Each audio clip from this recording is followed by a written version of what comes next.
This is the Unstuck movement. I am your host, Rob Z. Today we have Dr. B in the house with us. Dr. Brian E. Arnold is here. And as we jump into these things today, we're talking about some really powerful stuff, overcoming fear, talking about building that confidence, our identity, and who we are. We're going to talk podcasting, leadership, faith, mindset, amongst so many other things.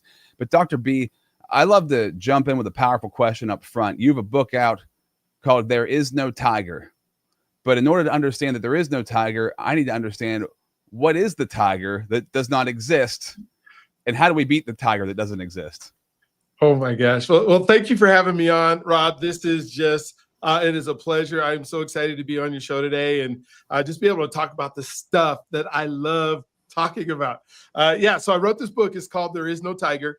And it's all based on if you can imagine caveman days, and you can imagine that, there's this saber-toothed tiger that is going to eat you. Men would, if they had families and were part of a community, would have to watch at night so that the tiger didn't pounce on them and eat them. And when we think about fear, fear, one of the acronyms is fear of real and present danger, I guess. False evidence appearing real is another one that we use. And so when I think about the word fear, I think of, if I'm walking down the street or on a path and a snake jumps out into the middle of the road, that's fear. That is, I got to back up. I got to run. I got to either, fight or flight. There's something that's going to happen to me right now. The things where our heart just, our body takes over, adrenaline takes over, that is true fear. But when somebody says, well, I'm afraid to public speak, they say that's the number one fear in the world, right? Is public speaking. Yeah. That's not a real fear, because that is not a real and present danger that's going to happen right now.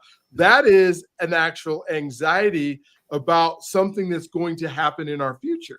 Mm-hmm. And so when we think about something that's going to happen into our future, we have the ability to manipulate that, to change it, to make it different. What sometimes maybe we're worried about what somebody might think of us. That's why we're scared to speak, or we don't like our voice, or we don't like our appearance, or something. And so we start getting this anxiety. What if they don't like me? And then we have to look, what if they don't like you? Is that going to be okay? Is that not going to be okay? And so the tiger is this thing that we put in our face, like this tiger is going to jump on me if I do this certain thing. Well, the reality is, in most cases, there is no tiger. There isn't, I tell if you give me a chance, I tell a quick story in my book where I went to, I won a sales contest back in the early 2000s. And I'm taking a group of my team out to, I think we're in Jamaica or St. Martin, one of the islands out there. And everything is going wrong as we're getting there. The limo doesn't pick us up on time. I'm in Southern California now. We're driving all the way to LAX, and we're going to miss our plane. We're stuck in security. One of my team members doesn't have their passport or their birth certificate with them, and they're running around trying to get somebody to bring it. It was just nightmare. We get to the island, and the rental car that we had wasn't there, and so we finally get to the hotel. And they tell us that they have lost our reservations. So you can imagine I am just livid at this point. This has been, we're traveling from LA all the way to the other side of the, past our country. And I'm kind of going off on this poor, the lady who's, at the desk that, I'm like, I can't believe it. I put the reservations in. I called to make sure it's okay. All the things that I'm just getting hyped up. And from across the room, the concierge guy or the manager, I'm not sure what his name is, he runs across the room and he's like, what is wrong with you, man? And I'm like, I'm telling him all the things that are going on and this isn't right. And I've tried all these things. And he goes, he literally says to me, are you going to be okay, man? He says, is there a shark going to eat you? I said, no shark going to eat me. Is there a tiger going to kill you? No, there's no tiger going to kill you. He says, then settle down, man, because on the island, there are no problems, only inconveniences. And right then I'm like, how do you combat that, right? How do you, you're in one of the most beautiful places on the planet. Yeah. It's sunny outside. We're going to figure this out. Life is going to be okay.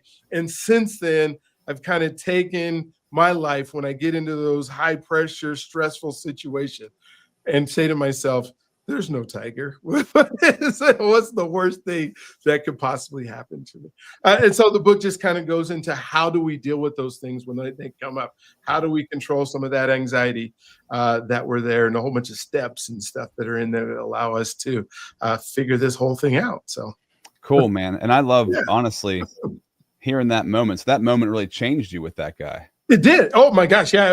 It was one of those life-defining moments that since then, I don't know if I've ever had an eruption. Now, I do get mad at customer service people because they're just, some of them, they're reading a script and they're not listening to you. That it's like you got to wake them up and say, look, but other than that, I can't think of a stressful situation that I've been in since then that I'm not able to look back and say, so I have like breathing techniques in there. I have some things that you can say, that help out for somebody who's maybe getting ready to public speak and they are freaking out and they think, their world is going to be over if they get out here and they don't say the right thing. It's like, what's the worst thing? That people just won't listen to you anymore. I mean, when you really think of, public speaking, what is the absolute worst thing that could happen? Yeah. What if you don't make the sale? What if you, as you're feeling like stuck, and what if this thing that you failed at, you don't try again and you just keep, you got to fail forward, right? And so it's okay to fail. And so, yeah, it's been fun to do. And so I just finished the second book that'll come out this month called Be Do Have. And it's all about becoming the person you need to be in order to do the thing that you were put on this earth to do. And so it goes right along with, okay, how do I become that person who's not afraid to speak? How do I become that person who's not afraid to go on a sales call? How do I become that person who's not, just freaking out when I'm meeting new people, or whatever it is that tiger that you have in your life is actually there for? Yeah. Amen, man. I love it. So good. So I'm excited to go deeper, and let's do that. Before we go any further though, I want to welcome people here. This is the Unstuck movement. I created this platform to help everybody who watches and listens find breakthrough in their life, because we all get stuck somewhere in our life. We're all probably stuck somewhere right now, and stuck might be a bad situation, or it's just you haven't reached a new plateau yet. So I want to just give you examples, true testimonies of breakthrough, that it's possible for you to make that next jump, to have that next breakthrough in your life, personally and professionally. We're sponsored by the Connected Leaders Academy. Check out connectedleadersacademy.com. Over 500 heart-centered entrepreneurs from all over the world helping each other grow. And also the Pro Podcaster Academy. So if you're somebody who loves the podcast, or you really want to start a podcast, you've been thinking about it for a while and you don't know how to begin, I'd love to help you on that journey. And if you have a podcast, I'd love to help you streamline it. I'd love to help you monetize it and find breakthrough in that area of life. You can do that at robzwentz.com. Today with us is Dr. Brian E. Arnold, Dr. B, a keynote speaker, professor, and author who empowers people to overcome their internal barriers and live boldly with purpose.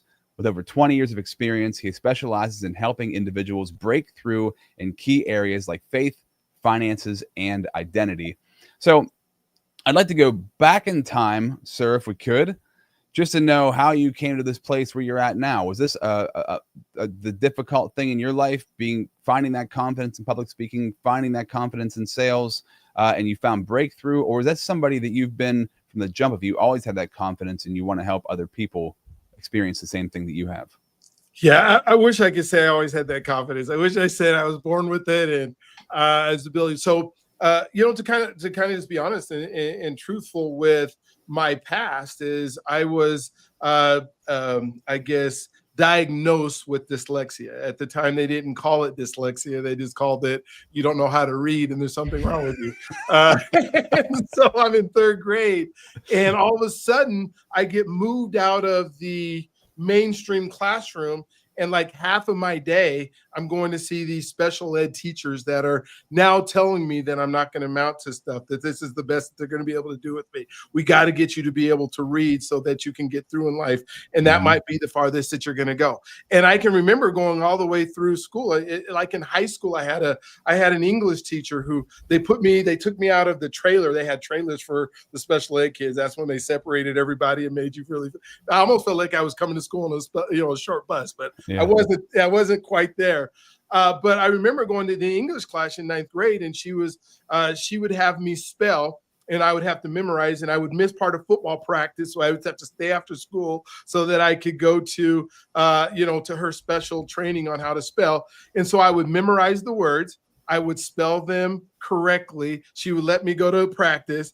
And then next week I would spell the same wrong. I reverse the letters or move it around. And she just got so angry that I couldn't do it that I got kicked back out. I got kicked out of a mainstream English class back to that. Now, fortunately for me, I happen to be a really good athlete. And so I was able to get, I was not going to college. I was going to go to stunt school. I wanted to be a stuntman. I had been a gymnast like when I was in 9th and 10th grade, and all of a sudden I grew. So that was done with being a gymnast.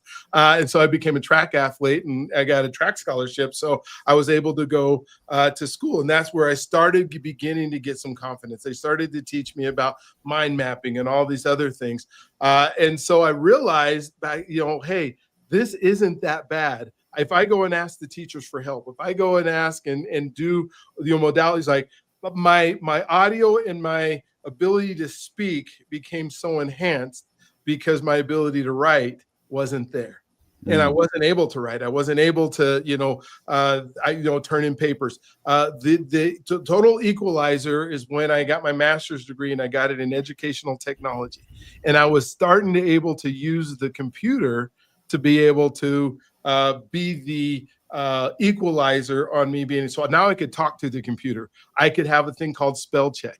I could have it help me with grammar. I could have it help me with all these wonderful things that now it allowed me to be able to write. Now I have, I've written 3 books now, and I have, I have a PhD, and all these things that they told me I wasn't going to be able to do. Yeah. So I failed forward as a result of not knowing. And then I just got better at speaking. I got better at talking to people. Now, like when I went into sales, I had no clue how to do sales and that kind of stuff.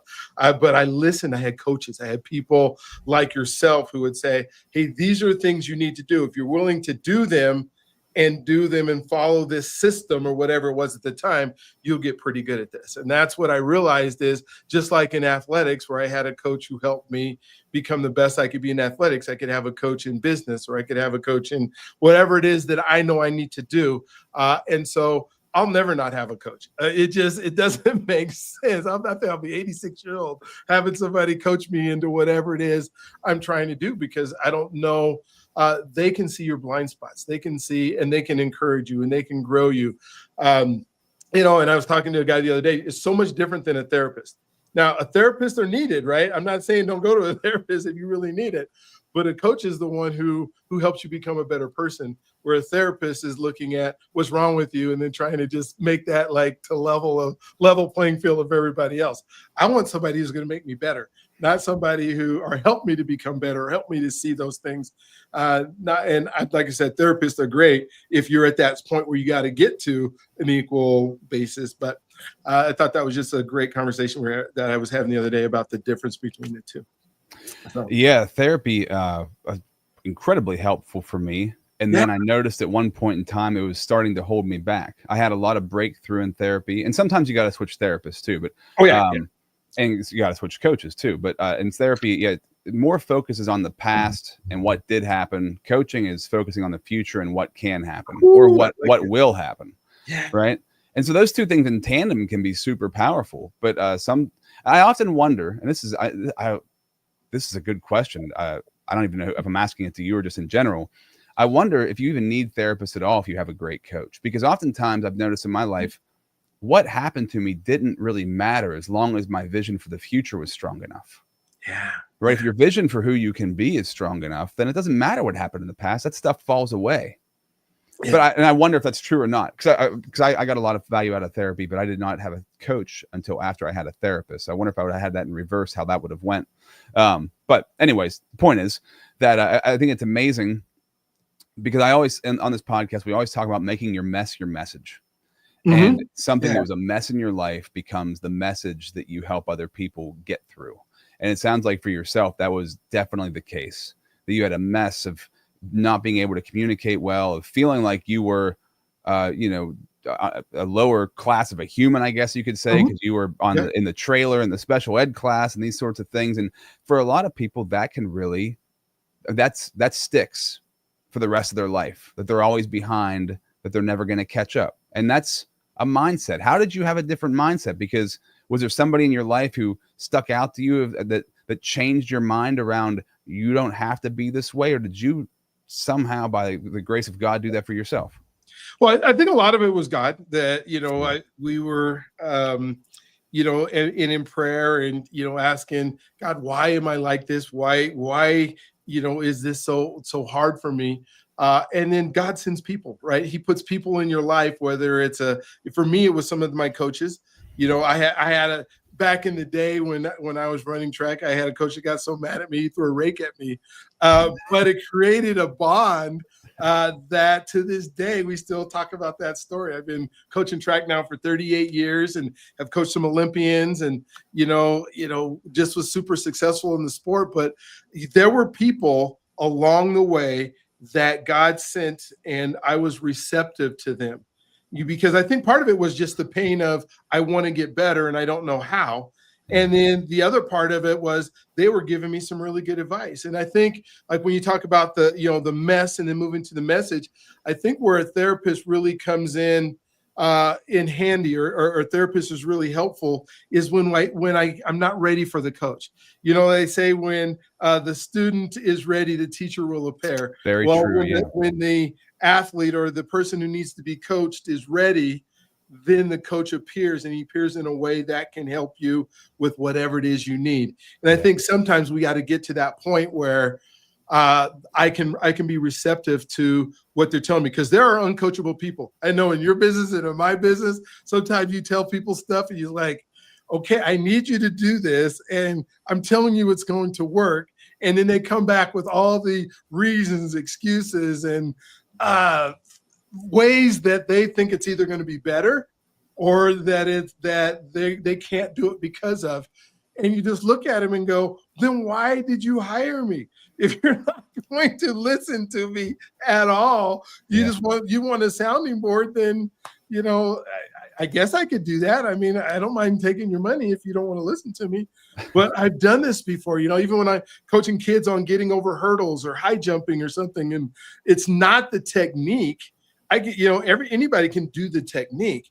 It's what goes on up here that we really have to start thinking, what is it that is stopping you? What is it that has you, in your case, stuck from being able to move forward? And that's where, as a coach, if you are ready to listen and be receptive and say, all right, I'm going to do this.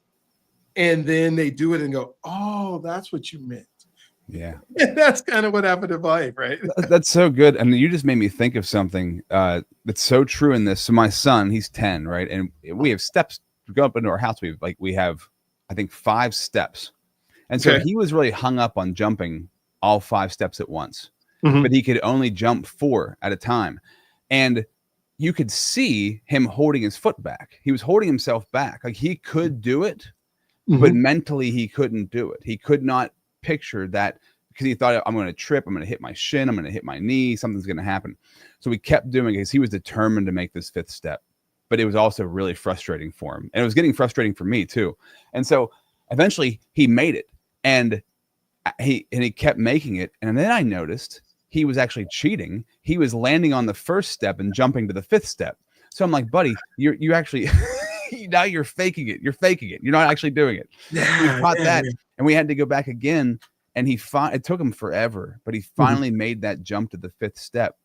And it was a great example. And I just wanted to share this because when you were talking about, brought to mind to me, he was very capable of making that 5th step, but his mind would not let him put his foot. It was the fear of getting hurt, the fear of failure, of punishment, right, that would come along with that was holding him back. And it's a direct reflection of us in our life, the tiger, right? There is no tiger. When you're public speaking or any sales, any of those things where you're going after what you want, there is no tiger. It's you against yourself, getting past those blocks in yourself. And you can't tell anybody. It looks different for everybody, right? It might be a strategy, but everybody's approach looks a little bit different. And I think that's really, really good when you said that some people, you coach them and it's like they just want to talk about what they're doing. They don't necessarily want you to help them. And maybe these people need to go back to therapy. I don't know what that is. Or sometimes I coached a guy once, and he was a successful software developer guy, and I never gave him any advice. I literally would just for an hour listen to him talk, and that's what he needed. And I was like, and it helped him. And I was like, oh wow, everybody needs something in a different way, and I find that to be really fascinating. There's no silver bullet. We all have our own method to get where we're going. Yeah. Well, one of the things that is so unique about this is we really have to become the person. Your son had to become the person that was capable of jumping up to 5 steps, right? Because we want to, I call it be, do, have, right? So we want to do first, then we want to have the success of it without becoming that person who's able to do it. You know, when I think of, like, there was a time when I started being a professor and I was still teaching at a high school, and I thought, hey, I've arrived. I'm the dude now, right? And I go buy this BMW so I go to the BMW dealership because now I think I can afford it, right? I can't really afford it, but I think I can. And so I go there and they convince me to buy instead of buying a new one, let's get this used one that's on the lot. That's a 750, right? The flagship of BMWs. And so I can really remember now I think I'm a different person, right? Because now I haven't really done the things that deserve me to have this, but now I have this BMW. So I drive around, I go to work at the university, and I drive around the parking lot like 5 times just and wave at people and like I'm some celebrity or something, and then as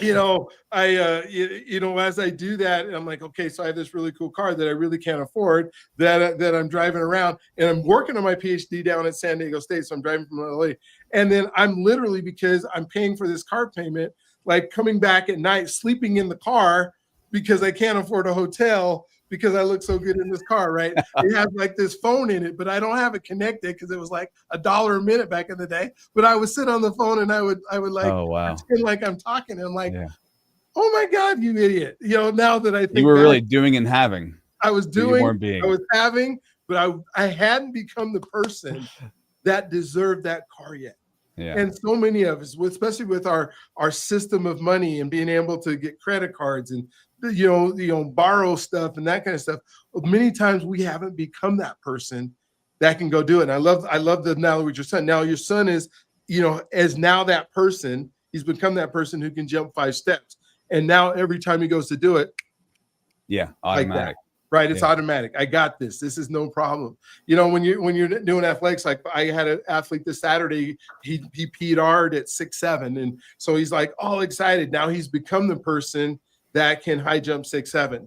And so I said, so next year our goal will be our starting height will be 6'7", instead of starting at 6'3", which was your starting height before, because now you've become that person. Now we have to become the person who can do 6'9". Because there's a mental barrier right now that says you can't do 6'9" or you can't do 7 foot, which would be our, kind of that barrier that says that you're really good at this. And it happens at all the different things that we do. If you haven't become the person, and that's like when you were talking about podcasting, it's so amazing because people will stop at 10 episodes. I mean, like, what does it say? 85% of people who do a podcast never get past 10 episodes. And you go, well, you haven't become the person who can do 11, or you don't want to do 11, or whatever the reason is that you said, but you suck for the first 10. And so you expect that you're going to get like 1 million followers or everybody's going to watch it. You just want your mom, your sister, and your brother watching it for the first 10 episodes anyways. You don't want everybody watching it and then telling you you're terrible. You don't even want to watch it back yourself. You know what I mean? Exactly. And so, but we become the person who can ask good questions, become the person who can like listen. Well, I'm stoked. I'm excited. I love talking podcasting and everything broadcasting. So we're going to do that here in a minute. We're going to take a quick pause. Before we take the pause, though, I do want to mention this also, because this is huge. What you just said, Dr. B, this is huge. I'm going through this right now. So I recently landed the biggest client of my career, like 10xing beyond any other clients that I had, right? And I've been praying about this. So this was a milestone, beyond a milestone that I imagined. I lost that client in a month because they're now reevaluating the company because the president is either selling the company or fully buying it out. So this contract has been put on pause for I don't know how long. And I'm devastated. I'm like, holy cow, this was such a breakthrough and now it's on pause. But what you just said a minute ago is the truth. And this is how I've chosen to look at this. I am now the person who can land a client like that. Yes. It's not that it went away, because it hasn't gone away. It's on pause, but still the money's not there right now for it. But look, I was able to get that client. I can get more of those clients. That is who I am now. Yes. Right. So you become that next level of person. And that's a huge part of that to remember, because even when you jump ahead, you'll have setbacks. Of course. It'll make you think like, oh man, is this even worth it? And you're like, well, no, I got to the next level. Yeah. And so there's new ground. There's new confidence. There's new assuredness that comes along with that. And I think some people are very self-confident. And I mean, honestly, arrogance might be the word, right? Where they think they are where they are not. I've always been on the other end of like, man, I really need to see it. I don't want to be a doubting Thomas. I'm not a doubting Thomas when it comes to my faith, but when it comes to like where I'm at, it's like, okay, I know this is what I want. Am I ready for that yet? So I love how God will give you those glimpses of like, listen, you're there and I'm putting you there, and you didn't get there yourself. I'm putting you there. Yes. And so that's powerful. So I wanted to share that. Thank you. That is so cool, because you are absolutely that person now. If you can remember what you did to get there. But then when you think about like Forrest Frank has a song where he said, the God who made the universe knows me by name. And how could you not, if you have that person, that God that knows you by name, you know, that's part of your life, that's part of you growing, that wants you to succeed. Yeah. And you're saying, hey, God, I don't know what I'm doing. I don't know how to do this. But if you show me and walk me through, I will continue to move forward and try. And then all of a sudden, oh, you can do that. Now you can do it again and again and again. And now it's like, now you're honing that skill with that client. And then 3 or 4 years from now, it's like, okay, now we need to move up even to the next level because I'm so good. But so many people will get that, whether it's anxiety, and say, well, I'm not worthy. I'm not enough, you know, and enough is not an amount. You know, enough is a relationship with where you're at right now. Right. And if right now is enough, then that's where you got to go from. And we spend so much time saying, well, I don't deserve this. Well, no, the God who knows the universe put me here for a reason. And if I'm living in my purpose, and the reason he brought me here, I can't fail. Yeah. I can't fail. I'm going to fail moving forward because I don't know what I'm doing if I don't get some help, you know. But as far as, you know, and that's part of the learning process, I think, is, you know, I think of Jesus and all the folks, all the disciples that he allowed to fail before he was there to pick them up and move forward. Right. You know, and so that's the same thing in our life. Those are the lessons that we learn. It's because we failed. You know, was it Michael Jordan says, I failed so many times, that is why I've succeeded. You know, I've taken the last shot, you know, 300 and some times and missed it. And that's why I make it so much that I have. I mean, that is, oh my gosh, I'm so excited that your life is now like, it gets to move forward. And then to know that it is just says, the bar just got higher. I guess my high jump analogy for yeah, man. So, all right, we're going to take a pause real quick. Shout out the sponsor of the show. When we come back, though, we're going to talk podcasting. We're going to talk broadcasting because I love it so much to talk about it. So I'm excited. We're going to dive in there in 1 minute. Are you struggling to make consistent, valuable content for yourself? Do you want to have an efficient and effective way to create content that attracts the people that you want to connect with in life, the people you want to build relationships with in business? Do you want to be the go-to authority at what you do, at what you're great at? Would it be helpful for you if you had a platform that connects you to incredible people in your industry? The kind of platform that gets you leads and lands you clients without you having to beat down anybody's door or blow up anybody's inbox. Whether you're already creating content or you're desiring to start and it's something that's been kind of burning inside of you for a while, I urge you and encourage you to check out the Pro Podcaster Academy. Get started right now. Join the waitlist at robzwentz.com. Hi, my name is Jose Escobar, and I'm the founder and CEO of the Connected Leaders Academy. We're a growing tribe, a community of entrepreneurs all over the world globally. If you're an entrepreneur and you're looking to grow personally and professionally, scale your influence, develop your skill sets, move the needle in your business, more clients, more money, more profit, the bottom line, and of course, grow your circle and your network like never before, join the Connected Leaders Academy today. Check me out on Instagram and on Facebook, the @ JAESCO25. We look forward to having you join us. Take care. Dr. B, loving this conversation. Let's talk podcasting, broadcasting, because there's so many. First thing I'd like to just touch on here, the benefits of having your own platform, the growth that comes out of that is something that I don't think enough people talk about. So I'm curious for yourself, how have you grown having your own platform, getting on stages and being on podcasts? Talk about the ways that has helped you to grow.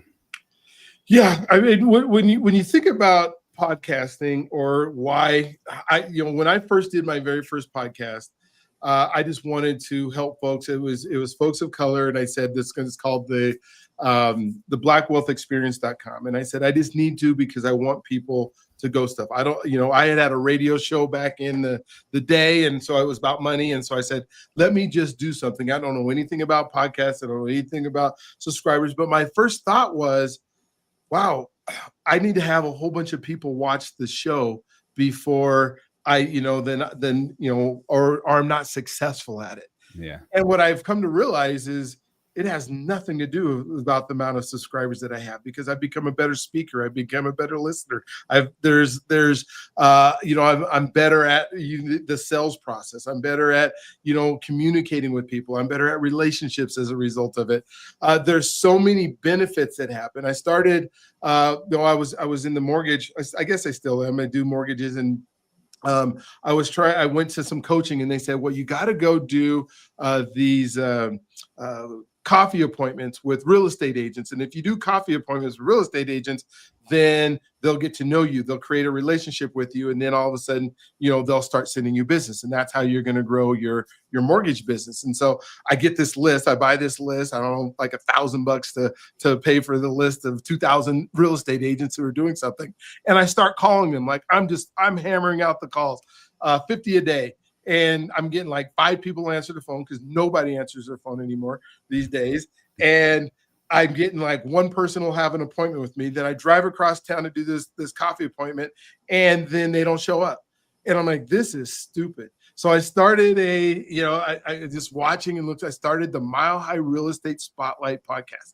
And all it was to get real estate agents to come on my podcast so that they could tell all how great they were about themselves, and I could promote their business. Mm-hmm. And by me doing that, asking 4 questions, took a half-hour show, 20 to half-hour minute show, 4 questions. Within like 3.5 months, I had 60 shows of real estate agents. Because now when I would call us, hey, would you like to be on a podcast? Would you like me to highlight you as a person in the community that's doing fantastic, that's doing great? And they're like, heck yeah. So now I'm getting 9 out of 10 people that I now have relationships with. And then my business decided to start growing because I have relationships because they were on my podcast. And all I'm doing was giving them a copy of the podcast so they could put it on their social media. They put it on their social media, and they're excited. It doesn't matter how many subscribers I have. I don't have to have, be Patrick Bet-David or whatever it is and be in the top 10 podcasts in the world.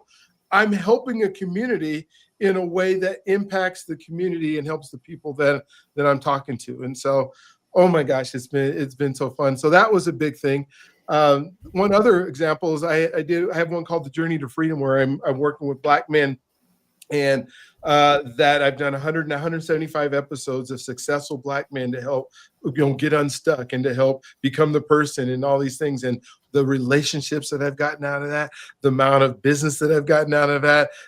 I took 18 men on a civil rights tour to Alabama in January, and transformational. What God did during that time was just phenomenal, because I was willing to go ahead and say, God, okay, this is what you're saying. I can do it through a podcast. I'm a better man today, as a result of doing my podcast. I'm a better father. I'm a better husband. I'm a better business person, because I'm willing to talk to others. It's like I get to get coached every single time that I'm on a podcast. And it's my podcast. And they're teaching me. I'm the luckiest guy in the world, because I get to be on the podcast.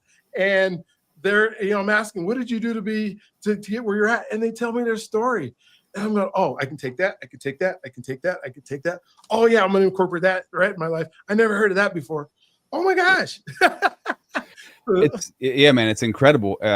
I don't know if it's in Good to Great by Jim Collins. I think the win-win mentality is in there, but the win-win mentality, the podcast for me is like the ultimate example of that, because everybody wins. Yes. You win because you get to meet tons of people, build leads, build your business. I mean, my podcast, I'm sure it's similar for you, is the core of my business. Like everything kind of comes out of it. And I intentionally, well, unintentionally at first, but then intentionally made it that way because it was so powerful. So I win. The people listening win because we're adding value every episode, always adding value, how to break through, how to overcome things. And then the any guest who's ever on wins also, because I make connections for people, right? These are all on social media, right? So the videos are out there. So SEO, like people, you tag the people in it. Now it's raising their backlinks for their website. Their SEO's up there. They're getting content they can share with their audience. They're getting their voice out there. They're meeting my audience. I'm meeting their audience. Everybody wins, and there's no downside.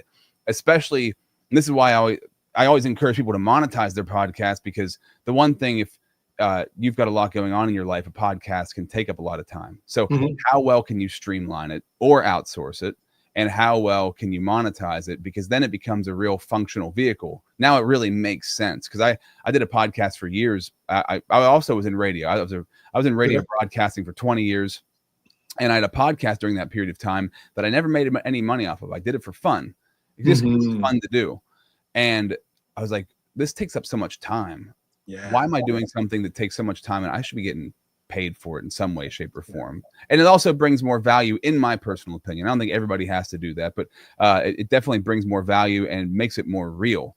So I'm curious with what you do with podcasting now and how you help people. I know you have podcasting for leads.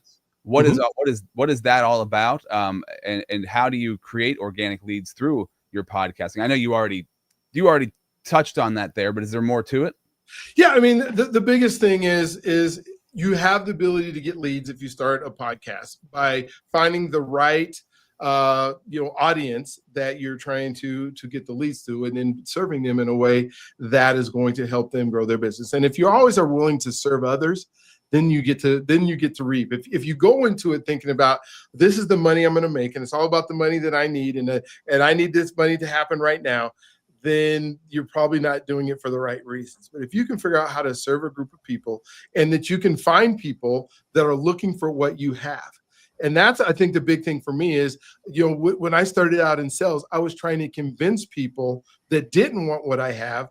And then you talk to people who have this thing that they belief about sales, that that guy just spent an hour trying to convince me, and I don't even want this. I don't even do that. You're trying to sell me a jet ski, and I don't like the water. And so it doesn't matter if you spend an hour talking to me about this jet ski and how great it is. I'm not going to buy it.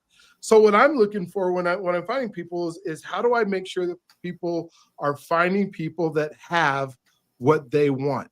Because 8 billion people on this planet, there's somebody, whatever it is that you're selling, wants what you have, and you just need to find that place. And so podcasting is a way to help find those people. And that my Mile High Real Estate Spotlight podcast is just one example. I have like if you guys put in the comments something you want, I have a sheet of 21 ways to monetize your podcast, 31 reasons why to do a podcast. And so there's so many ways, and I'm sure you have the same thing that you would be able to help people out with, but it's so many different things that you can do, not just generating leads. Generating leads is just part of it. But how about become the person that you're now magnetic to the people who want what you have to sell, and you just show up, and now you're persuading them why this is exactly what they want. You're that person that they want to get it from. Yeah, man. It's so good. It's so good. So if you want that information, go to bryanearnold.com, or they can find out more about that on your website, bryanearnold.com. You can see it on the screen if you're watching right now. Absolutely. But there's a lot of there's a lot of hesitancy to people who want to start podcasts. They're afraid to, not sure what to say, not sure how they're going to do it, not sure if they're going to do interviews. There's so many unknowns, right? And the thing I always say is you got to just do something, even just recording yourself on your phone for a while, practicing. It's people not being okay with how they sound, how they look. And something that I've learned over the years is really a lot of content creation is getting over yourself. It's like understanding this is how I am, and other people are okay with me being the way that I am. It's just me being okay with me being the way that I am. So what do you say to people? I know this is something you love talking about, is how do you help people get over that hurdle? How do you help people get more comfortable and actually embrace the idea of podcasting or making content? Yeah. First thing is, it's not radio, right? Radio has a certain personality, a certain person, especially if it's talk radio, that you have to fit into. And then because there's these massive audience that they're always trying to bring in and that kind of stuff. Podcasting is unique. It is specified. You could be a person who just plants trees and could have a podcast just around planting trees. Not everybody in the world wants to plant trees. Not everybody in the world loves planting trees. But if it's something you love and you talk about it anyways, then that podcast is right for you. And so, like you said, the first thing you got to get over yourself. First thing is, I'm not going to like the way I sound because I've been listening to myself my whole life. And then when I hear myself back, it doesn't sound like it does inside my head. Mm-hmm. Well, what is the difference is that everybody else in the world hears you like you're hearing yourself, talk. You're just hearing your own self in your head. So don't worry about how you sound. There are podcasts where people got raspy voices, high voices, low voices, and they're super successful. The other part is I think video is better than audio, just in this day and age that you should probably do video and audio. But I don't like the way I look. I don't like the way. I promise you after your 15th, 20th podcast, that's not going to be the biggest issue anymore, because you're going to be more connected to what you're talking about than you are about how you look. And I'm not saying just show up there looking ugly, like put yourself together a little bit. Yeah, put yourself together a little bit.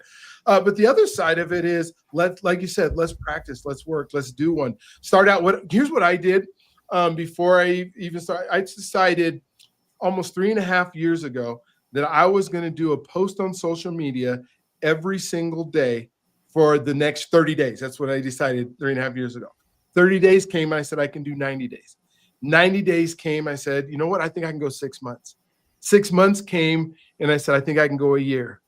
A year came, and I said, I think I'm going to go 1,000 days straight. So I've already reached 1,000 days. I'm somewhere at 1230. I don't even count anymore. I can still do them every day. But somewhere probably around 200 or 300 posts every single day, I was ready to do a podcast. I'm literally posting a 30-second, 2-minute, 3-minute, and do not go find those old ones. They're still there. And I have no idea what I was talking about. I was all over the place. I thought back then, this is good. Now, if I go back and listen to it, oh no, it wasn't good at all. But that's how I got going. I just got used to talking over and over again, which is so easy to do, especially with media. I mean, you can even do it and post it to yourself and not even post it live for everybody else to see, just to do it. But if you get consistent, I think that's the key, is be consistent. It sure is, man. And there's so much growth. And I want to kind of wrap this episode up with that. Okay. The amount of growth far exceeds any fear that you're going to have. It's amazing how much you grow just from talking a lot and talking a lot about something you know about and care about. Mm-hmm. And you become the expert in that thing, the authority in that thing, but you also you become better at having conversations. You become better at communicating because you've got to think on the fly. You've got to keep speaking. And a lot of people throughout the day don't speak that much. Like if you're at an office job or whatever, if you're in sales, customer service, sure, you're talking a lot. But other people, they don't talk that much. And also it's talking with intentionality. Like you're talking to inform somebody, to educate somebody, or to ask somebody the right questions, and then to listen, to get to and actually actively listening to be able to have a powerful conversation with somebody. There's a real art form to it that I don't think you might not think it's that hard to do until you start doing it. And you're like, oh, okay, that was okay. Like you said, your earlier stuff was but back then you thought it was awesome. And as you grow, you continue to evolve in that, getting better and better at communicating. And there's no, as a human being, there's no skill better than being a great communicator, because it'll change the game for you and for everybody in your life. Oh my gosh. I mean, that's exactly what you need to do, is continue to communicate. And if you think of levels of value, communication is up there. People make millions and millions of dollars that can communicate. People don't make millions and millions of dollars by using their own muscles and their own strength to be able to do stuff and go into a job that does the same thing over and over again. And, manufacturing your car or something, your assembly line. But if you can become a great communicator, oh my gosh, and then you can have ideas, and then it's off to the races for you. Yeah, man. And that's I think about God too. Like, God, how did the world become real? How did he create it? He spoke it. He communicated it. Right. did. So it gives those models. Like, that's a model for how we should be bringing success into our life. We have to communicate it. That's the way it has to be done. You can't just think it. You got to communicate it. Absolutely. Yeah, man. My gosh. Dr. B, thanks, man. Anything you want to leave the audience with before we sign off?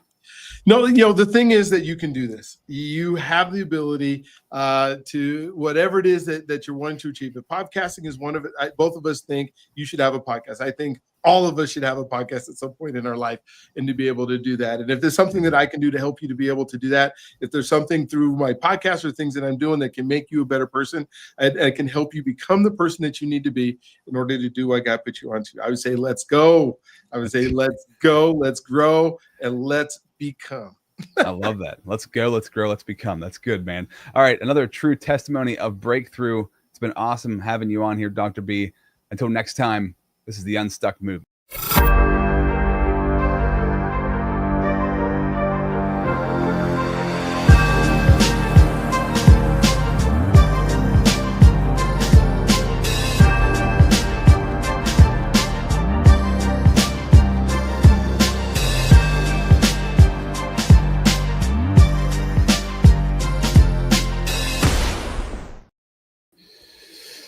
All right.